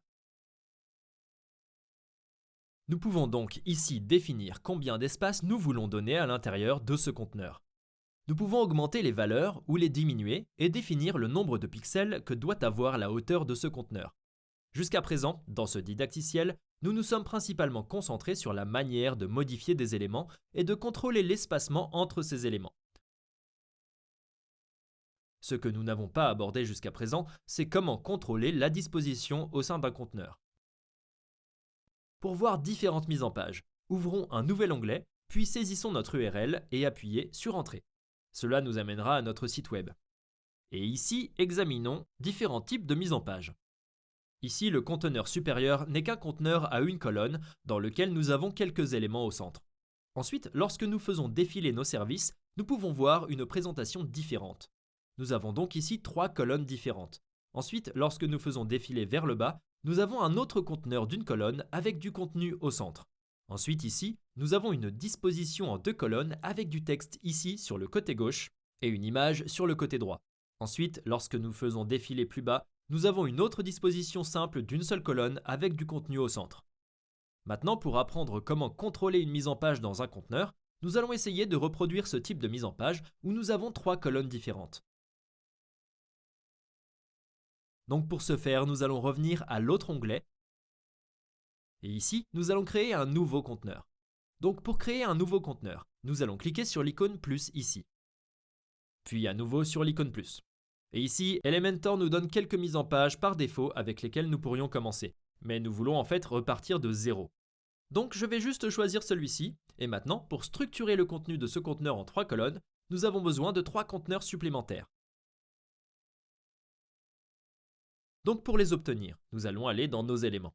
Et puis sous mise en page, nous allons simplement glisser dans un autre conteneur. Et maintenant, nous avons un conteneur dans un conteneur. Maintenant, pour réduire la taille de ce conteneur, faisons-le simplement glisser depuis la bordure jusqu'à disons 28%. Nous avons besoin de 2 autres conteneurs. Nous pouvons donc simplement le copier et le coller en cliquant avec le bouton droit, puis en cliquant sur copier. Et puis encore une fois, faites un clic droit dans le plus grand conteneur, puis coller. Ensuite, refaites la même chose, collez. Et maintenant, nous pouvons voir que ces conteneurs sont les uns en dessous des autres et non les uns à côté des autres. Pour les placer les uns à côté des autres et créer 3 colonnes, nous devons changer la direction de ce conteneur principal. Alors, sélectionnons-le, et puis sous Disposition, Direction, nous voulons le changer de vertical à horizontal. Et maintenant, nous pouvons voir que ces 3 conteneurs sont côte à côte.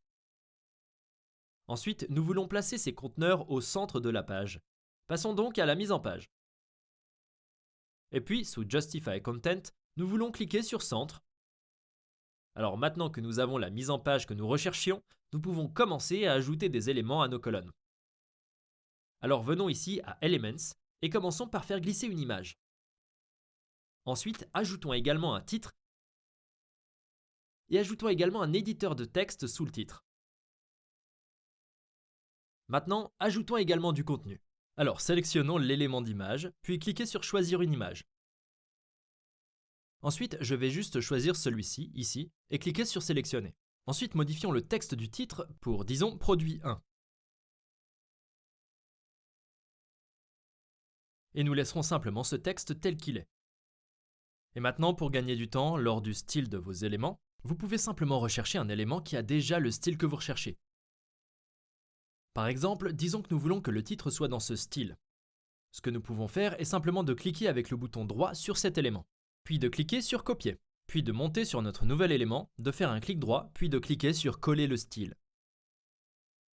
Et nous pouvons faire la même chose avec ce texte. Alors faisons défiler vers le bas, copions le style de celui-ci, et revenons ici et cliquons sur Coller le style.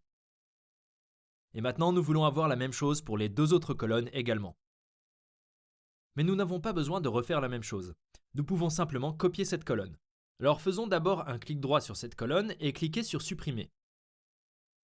Et puis refaites la même chose pour la troisième colonne. Et maintenant, nous allons faire un clic droit sur cette colonne, cliquez sur Copier, puis cliquez avec le bouton droit sur ce conteneur et cliquez sur Coller. Et puis encore une fois Coller. Cela nous donne donc la belle mise en page à 3 colonnes que nous recherchions. Et maintenant, nous pouvons continuer et remplacer le contenu. Nous pouvons donc choisir une autre image pour la deuxième colonne. Et puis pour la troisième colonne, on peut aussi choisir une autre image.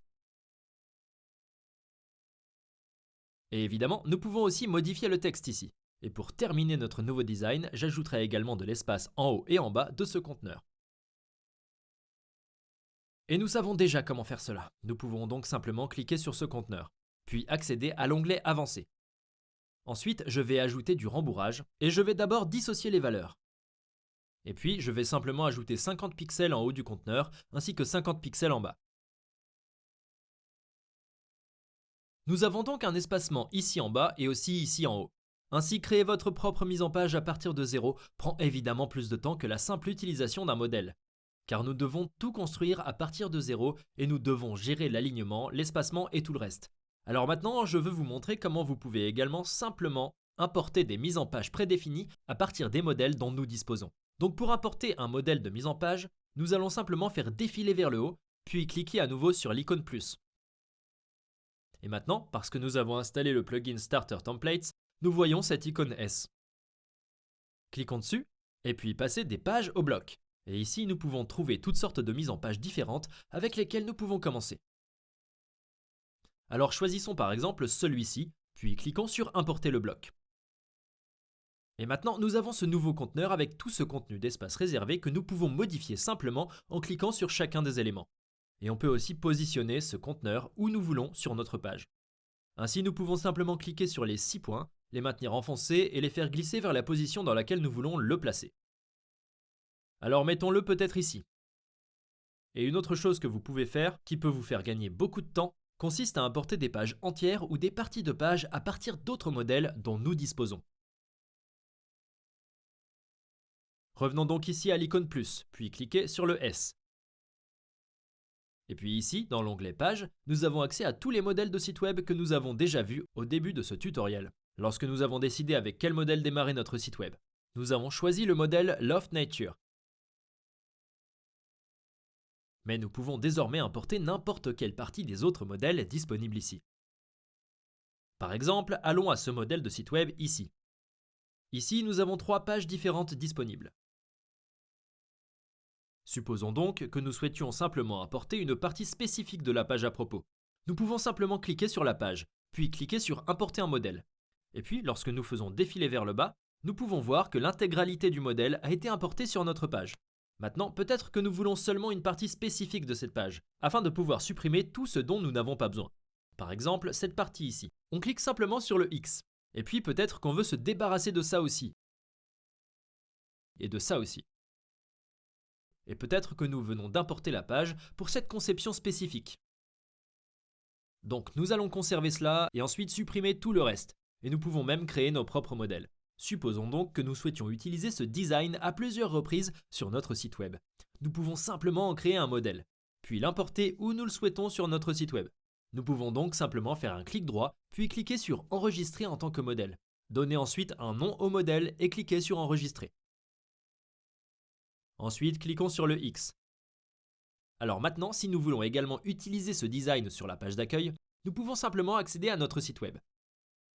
Puis cliquer sur Modifier avec Elementor pour ouvrir le générateur de page. Ensuite, disons que nous voulons le mettre ici. Nous pouvons simplement cliquer sur l'icône plus. Puis cliquer sur le dossier, puis accéder à Mes modèles. Et ici, nous pouvons voir le modèle que nous avons enregistré. Nous pouvons simplement cliquer sur Insérer, Appliquer, et maintenant, nous pouvons également voir ce design ici sur la page d'accueil. Voyons ensuite comment modifier les couleurs et les polices par défaut sur notre site web. Ce seraient donc les couleurs par défaut pour tous les titres, le texte, les boutons, etc. Pour cela, restons ici sur la page d'accueil pour l'instant et fermons l'autre onglet. Et puis, il faut modifier ces paramètres par défaut au niveau de WordPress. Alors, ouvrons notre site web en le tapant simplement dans la barre de recherche où nous pouvons également accéder à l'icône d'aperçu ici en bas à gauche. Et cela ouvrira notre site web. Et puis, cliquons sur Personnaliser ici dans la barre supérieure. Cliquons ensuite sur Global. Et ici, nous pouvons modifier tous les paramètres par défaut. Commençons par la typographie. Et ici, nous pouvons trouver quelques pré-réglages que nous pouvons simplement essayer en cliquant dessus. Et puis, nous pouvons voir le changement immédiatement sur notre site internet. Alors peut-être que nous voulons essayer le Montserrat et le Source 100 Pro et voir à quoi cela ressemble.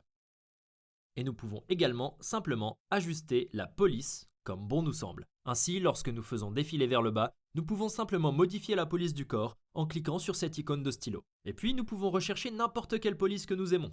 Alors disons que nous voulons opter pour Roboto. Je vais juste taper ça, puis cliquer dessus, et cela changera la police. Nous pouvons également modifier le poids par défaut, et ainsi de suite. Et puis, nous pouvons faire la même chose pour la police du titre. Alors, disons que nous voulons simplement utiliser, disons, Montserrat. Tapez-le, cliquez dessus, et nous l'avons déjà, car il était ici, dans ce pré-réglage. Mais de cette façon, vous pouvez simplement choisir n'importe quelle police, et elle changera simplement sur l'ensemble de votre site web.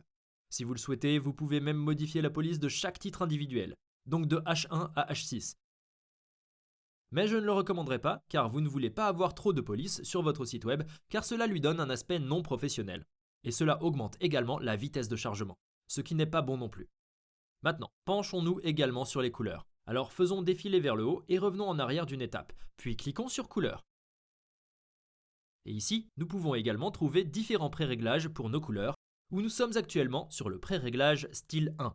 Mais nous pouvons aussi simplement cliquer sur style 2, puis voir les changements en direct ici sur le côté droit. Ou nous pouvons simplement revenir au style 1, qui était celui d'origine. Et nous pouvons également simplement modifier chaque couleur individuelle pour notre couleur d'accent, la couleur de notre lien, la couleur de notre titre, etc. Ainsi par exemple, si vous souhaitez simplement changer les titres en noir, tout ce que nous avons à faire est d'aller dans Titre, puis de cliquer sur la couleur, puis de changer simplement la couleur en noir. Et puis nous pouvons voir le changement ici même sur la page. Nous pouvons faire la même chose pour le corps du texte. Donc ici, nous pouvons simplement le changer en peut-être un gris foncé, comme celui-ci. Et de cette façon, nous pouvons simplement créer notre propre palette de couleurs. Et ici, nous pouvons également modifier les couleurs par défaut de l'arrière-plan du site et de l'arrière-plan du contenu. Et bien sûr, nous pouvons également modifier les paramètres de style par défaut de nos boutons. Ainsi, lorsque nous revenons en arrière et que nous passons ensuite aux boutons, nous obtenons également ici des pré-réglages et nous pouvons modifier tout ce qui a à voir avec le style de bouton, comme la couleur du texte, la couleur de l'arrière-plan, la couleur de la bordure, la police, le remplissage, la largeur de la bordure et le rayon de la bordure.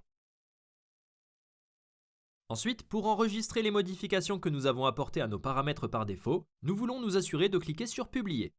Et puis, fermons cet onglet. Et maintenant, nous sommes de retour à l'intérieur d'Elementor. Et pour voir les modifications que nous avons apportées à nos paramètres par défaut, nous voulons d'abord enregistrer les modifications en cliquant sur Mettre à jour ici en bas. Et une fois cela fait, nous pouvons simplement recharger la page et nous devrions alors pouvoir voir les changements. Nous venons donc de changer le titre couleur en noir que nous pouvons voir ici. Désormais, nous voulons également nous assurer que notre site web est entièrement optimisé pour les écrans de plus petite taille, tels que les tablettes et surtout les téléphones mobiles. De nos jours, la plupart des gens consultent des sites web sur leur téléphone mobile et nous devons nous assurer que tout s'affiche correctement. Donc pour voir à quoi ressemble notre site web sur un téléphone mobile, nous voulons venir ici et cliquer sur Mode réactif. Et puis nous pouvons voir cette barre ici en haut où nous pouvons voir que nous sommes actuellement sur la vue du bureau. Et nous pouvons passer à la vue tablette et voir à quoi ressemblerait notre site web sur une tablette. Et nous voulons juste parcourir chacune des pages et voir si nous devons apporter des modifications, des ajustements de taille, des ajustements d'espace. Mais comme nous utilisons un modèle déjà optimisé pour les tailles d'écran mobile, nous n'avons pas grand-chose à faire. Voyons également à quoi ressemblerait notre site internet sur un téléphone mobile en cliquant sur Mobile Portrait. Et ici, on voit tout de suite que le texte vers WordPress est trop grand pour cette taille d'écran. C'est donc quelque chose que nous devons changer. Donc pour diminuer la taille du texte, il suffit de cliquer sur l'élément de texte, puis d'aller dans Style et d'ouvrir les paramètres de typographie. Et puis ici, à côté de la taille, on peut voir que nous avons une icône mobile. Cela signifie que nous pouvons changer la taille de cet élément de texte sans que cela n'affecte les autres tailles d'écran. Alors réduisons la taille de ce texte pour qu'il s'adapte à l'écran. Et maintenant, nous avons 62 pixels sur la version mobile. Et lorsque nous revenons à la vue tablette et ouvrons les paramètres typographie, nous pouvons voir que la taille ici est toujours de 98. Et lorsque nous revenons à la vue bureau, allons dans typographie, nous pouvons voir qu'elle fait 106 pixels. Revenons maintenant à la vue mobile et voyons s'il y a d'autres choses que nous pouvons changer. Par exemple, ce bouton est définitivement trop grand, alors sélectionnons-le. Accédez aux paramètres de style, puis à typographie. Et ici, nous pouvons également voir l'icône du mobile. Nous savons donc que nous pouvons la modifier indépendamment des autres tailles d'écran. Alors réduisons un peu la taille de ce texte, afin d'avoir un bouton un peu plus petit. Ce que nous pouvons également faire, c'est masquer des parties spécifiques de la page ou des éléments pour certaines tailles d'écran. Donc disons que nous ne voulons pas afficher ce conteneur sur une taille d'écran plus petite. Ce que nous pouvons faire est simplement de le sélectionner ici, d'aller dans l'onglet Avancé, puis de faire défiler vers le bas et d'ouvrir les paramètres réactifs. Et ici, on pourrait simplement masquer cette partie du bureau de la tablette et de la version mobile. Alors masquons-le pour mobile en activant cette option. Et ici, nous pouvons voir maintenant qu'il est grisé, ce qui signifie qu'il ne sera pas affiché lorsque quelqu'un visitera notre site web sur un téléphone mobile. Maintenant, enregistrons nos modifications en cliquant sur Mettre à jour, puis revenons à la vue du bureau et fermons le mode réactif. Ensuite, nous allons apprendre comment modifier le formulaire de contact sur notre page contact. Alors commençons par visiter notre site web. Ensuite, allons sur la page contact et cliquez sur Modifier avec Elementor. Et ici, sur notre page contact, nous pouvons trouver ce formulaire de contact. Ainsi, chaque fois que quelqu'un souhaite nous contacter, il lui suffit de remplir ce formulaire, de cliquer sur Envoyer un message, puis nous recevrons un email avec son email, son nom et son message, et nous pourrons entamer une conversation avec lui. Mais comment éditer ce formulaire? Ainsi, lorsque nous cliquons sur cet élément de formulaire, nous pouvons voir que nous n'avons aucune option ici, sur le côté gauche. Il dit simplement WP Forms, ID égale 9. Et c'est parce que ce formulaire a été inséré à l'aide d'un plugin appelé WP Forms. Donc pour apporter des modifications à ce formulaire, nous allons devoir accéder aux paramètres WP Forms dans le tableau de bord WordPress. Alors ouvrons un nouvel onglet et accédons à notre tableau de bord WordPress. Ensuite, passons à WP Forms. Et ici, fermons d'abord toutes ces notifications. Puis nous pourrons voir notre formulaire de contact ici, avec le même code court WP Forms ID égale 9. Pour apporter des modifications, nous pouvons simplement ouvrir le formulaire et ici nous pouvons voir un aperçu de notre formulaire. Donc actuellement, nous demandons le nom, l'adresse mail et un message. Maintenant, disons que nous souhaitons demander plus d'informations sur ce forum. Ce que nous pourrions faire, c'est simplement glisser, par exemple, un champ à choix multiples dans notre formulaire. Et puis pour apporter des modifications à ce champ, il suffit de cliquer dessus et cela ouvrira les options du champ. Et puis ici, nous pouvons apporter des changements. Alors disons que nous allons demander quel type de service vous intéresse. Et puis nous pouvons donner des choix. Alors disons que ce serait la conception de site web. Ensuite, le deuxième choix, disons, serait le marketing par courrier électronique. Et puis disons que vous proposez également de la publicité payante. Ensuite, si vous souhaitez rendre ce champ obligatoire, nous pouvons simplement faire défiler vers le bas et appuyer sur ce commutateur ici. Et si vous souhaitez supprimer l'un de ces champs ici, vous pouvez simplement le survoler, puis cliquer sur l'icône de la corbeille. Mais je vais le laisser tel quel et cliquer sur Enregistrer. Alors maintenant, testons notre formulaire et voyons s'il fonctionne. Alors ouvrons un nouvel onglet et allons sur notre site web. Ensuite, allons à la page Contact, faites défiler vers le bas, puis remplissez simplement ces champs. Donc je vais juste taper mon nom, mon email, puis choisir l'une de ces options et taper un message aléatoire. Ensuite, cliquez sur Envoyer un message. Et puis ici, nous pouvons voir un message de confirmation disant « Merci de nous avoir contactés ». Nous vous contacterons sous peu. Nous pouvons également modifier ce message en revenant sur le plugin WP Forms, puis en allant dans Paramètres et Confirmation. Et ici, nous pouvons modifier le message de confirmation. Mais maintenant, pour voir si le formulaire de contact a fonctionné, ouvrons notre boîte de réception email. Et puis ici, nous pouvons voir que nous avons un nouvel email indiquant un nouveau formulaire de contact d'entrée. Alors ouvrons cela. Et ici, nous pouvons voir toutes les informations que nous avons saisies. Donc le nom, l'adresse mail, la question et puis aussi le message. Et maintenant, si vous souhaitez répondre à cette personne, nous pouvons simplement cliquer sur Répondre et elle prendra automatiquement l'email que nous avons saisi comme destinataire. Ainsi, par défaut, ces entrées du formulaire de contact seront envoyées à votre adresse mail d'administrateur WordPress. Mais si vous souhaitez qu'il soit envoyé à un autre mail, vous pouvez également le modifier dans les paramètres WP Forms. Alors revenons-y, et puis sous Paramètres, nous pouvons accéder aux notifications. Et puis ici, sous Envoyer à l'adresse mail, vous pouvez simplement la remplacer par l'adresse mail de votre choix. Maintenant, cliquons sur Enregistrer, puis fermons tous ces onglets. Apprenons ensuite comment ajouter une toute nouvelle page à notre site web.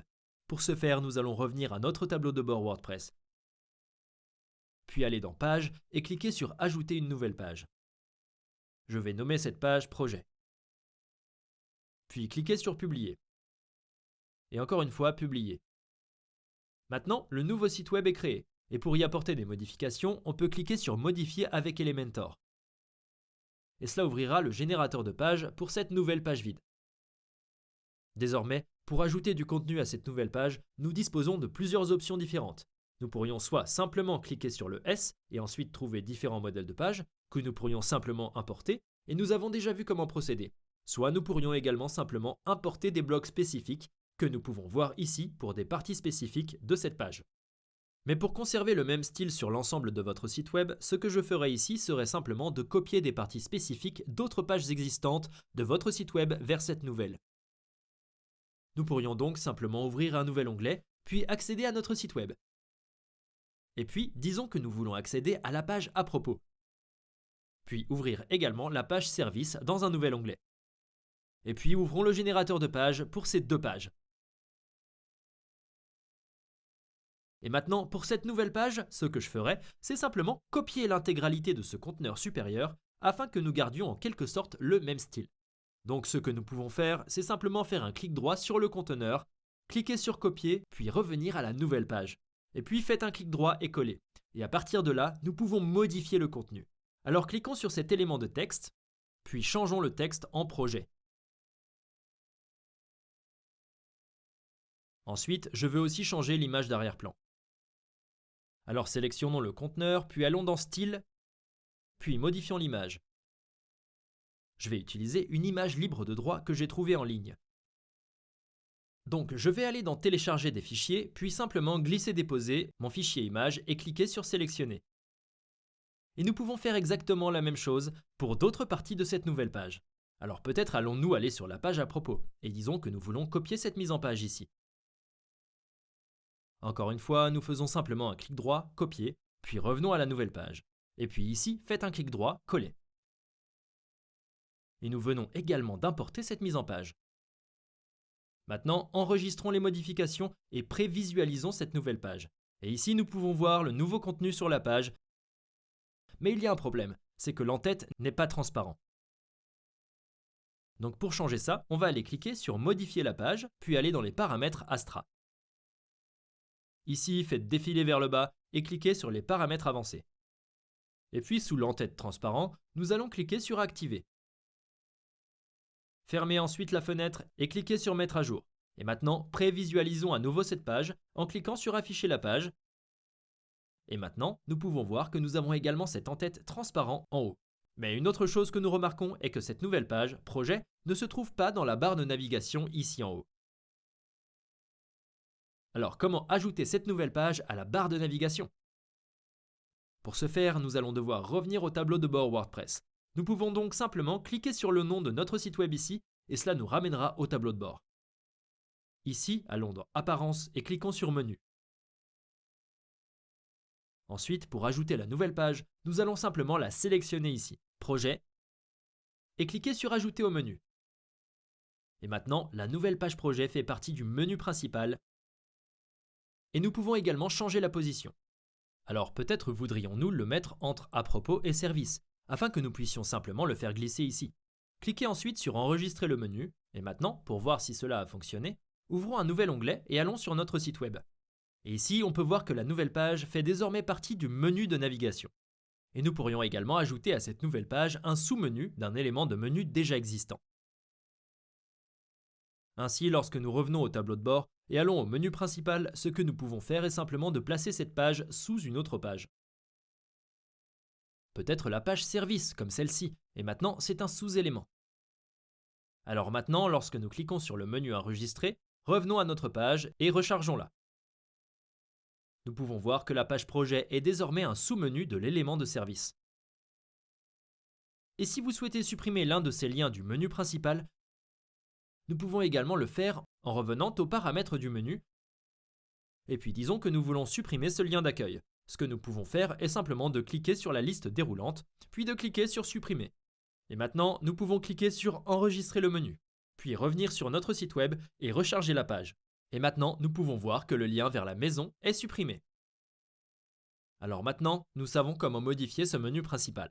Mais apprenons également comment modifier le reste de l'entête. Alors comment changer le logo? Comment modifier ce bouton d'action? Comment modifier la mise en page? Et comment modifier le design et les couleurs? Donc pour changer le logo, nous allons le personnaliser. Puis ouvrir le Header Builder et cliquer sur Site, Titre et Logo. Et puis ici, on peut cliquer sur Changer de logo. Et puis pour en télécharger un nouveau, nous allons cliquer sur Télécharger des fichiers. Et je vais juste glisser et déposer mon logo. Cliquez sur Sélectionner. Et ici, nous avons la possibilité de recadrer notre logo. Mais comme celui que j'ai téléchargé est déjà recadré, je vais cliquer sur Ignorer le recadrage. Et maintenant, nous pouvons voir le nouveau logo ici en haut. Maintenant, je veux peut-être rendre ce logo un peu plus petit pour pouvoir faire défiler vers le bas ici. Et concernant la largeur du logo, je vais simplement réduire les pixels ici, disons à 50. Maintenant, un autre endroit où nous voulons afficher notre logo est ici, en haut du navigateur. C'est ce qu'on appelle l'icône du site. Donc pour changer l'icône du site, nous voulons simplement faire défiler vers le bas ici. Puis cliquer sur l'icône du site, sélectionner l'icône du site. Et puis ici, je peux aussi simplement télécharger une version carrée de mon logo. Cliquez sur Sélectionner et ignorer le recadrage. Et maintenant, nous pouvons voir l'icône de notre site ici, en haut du navigateur. Voyons maintenant comment nous pouvons modifier ce bouton d'action ici. Alors revenons en arrière, puis ouvrez à nouveau le générateur d'entête. Et cela nous montrera tous les éléments que nous avons actuellement dans notre entête ici. Donc pour modifier le bouton, il suffit de cliquer dessus et nous pouvons ensuite apporter des modifications ici à droite. Actuellement, il affiche simplement ce numéro et lorsque les gens cliquent sur ce bouton, ils appelleront automatiquement ce numéro. Une autre chose que nous pouvons faire est simplement de changer les textes en contact. Puis nous pouvons envoyer les personnes directement vers la page contact en tapant /contact. Pour changer le style de ce bouton, on peut simplement passer au design. Et puis ici, on peut changer toutes les couleurs. Donc pour la couleur du texte, nous pouvons lui donner la couleur de notre choix. Par exemple, faisons-en un noir. Et puis ici, nous avons aussi la couleur du survol. Donc nous pouvons en faire peut-être un gris. Et puis on peut aussi changer la couleur du fond. Alors rendons cela blanc et augmentons l'opacité. Et puis pour la couleur du survol, nous allons aussi simplement utiliser du blanc. Maintenant, pour changer également la couleur de notre menu principal, nous pouvons simplement revenir en arrière. Ensuite, sous Type d'en-tête, cliquons sur En-tête transparent. Ensuite, allez dans Conception. Et puis ici, sous Couleur du menu, nous pouvons changer la couleur du texte en n'importe quelle couleur que nous aimons. Je vais juste le laisser en blanc pour l'instant. Mais peut-être pouvons-nous changer la couleur de survol en jaune. Ainsi, chaque fois qu'une page active est ouverte, le lien s'affiche en jaune. Et lorsque nous survolons les autres liens ici, ils deviennent également jaunes. Maintenant, si vous souhaitez modifier la présentation de notre en-tête, nous pouvons également le faire dans le Header Builder. Ainsi par exemple, si vous souhaitez placer le logo au centre de l'en-tête, nous pouvons simplement faire glisser le logo vers le centre ici. Puis peut-être faire glisser le menu vers la gauche. Et maintenant, nous avons le logo au centre et le menu à gauche. Puis un bouton d'action ici à droite. Je l'aime mieux comme avant, donc je vais juste remettre le menu ici sur le côté droit, puis le logo jusqu'au côté gauche. Ensuite, pour enregistrer nos modifications, nous pouvons cliquer sur Publier. Alors maintenant, nous savons comment personnaliser notre en-tête. Et ensuite, nous voulons également apprendre à personnaliser notre pied de page, qui, lorsque nous faisons défiler vers le bas, se trouve tout en bas. Maintenant, pour modifier notre pied de page, nous allons revenir en arrière d'une étape, puis revenir en arrière d'une autre étape. Et puis ici, nous allons cliquer sur Footer Builder. Et cela fonctionne exactement comme le Header Builder. Nous pouvons donc simplement faire glisser le contenu pour changer la position. Et bien sûr, nous pouvons également apporter des modifications au contenu du pied de page. Alors commençons par ce texte ici même. Nous pouvons simplement cliquer sur l'élément Copyright, puis supprimer ce texte, puis saisir notre avis de droit d'auteur. Mettre des crochets autour du droit d'auteur affichera toujours cette icône de droit d'auteur. Et mettre des parenthèses autour de current-year affichera toujours l'année en cours. Et puis à la fin, nous pouvons simplement ajouter le nom de notre entreprise. Et peut-être que nous voulons aussi changer ce logo pour pouvoir simplement cliquer sur cet élément. Puis cliquer sur le logo et l'icône du stylo. Et ici, nous pouvons cliquer sur Remplacer, puis télécharger des fichiers, puis simplement télécharger le logo que nous souhaitons ajouter et remplacer. Mais voilà, le logo est encore un peu trop grand. Donc pour le réduire, nous allons cliquer dessus ici, puis cliquer à nouveau sur l'icône du stylo. Et puis sous taille, nous allons le changer de taille moyenne à taille personnalisée. Et je vais le faire 50 x 50 pixels et cliquer sur Mettre à jour. Et pour notre menu de pied de page, nous disposons également de différentes options pour modifier la mise en page, l'alignement, puis nous pouvons également désactiver l'intégralité du menu de pied de page pour différentes tailles d'écran. Pour voir à quoi ressemble l'ensemble du pied de page sur différents appareils, nous pouvons les modifier ici, afin de pouvoir passer à la vue tablette, puis faire défiler vers le bas pour voir à quoi ressemble le pied de page sur la tablette, ou nous pourrions également passer à la vue mobile et voir la version mobile. Maintenant, pour enregistrer nos modifications, cliquons sur Publier et fermons le personnalisateur.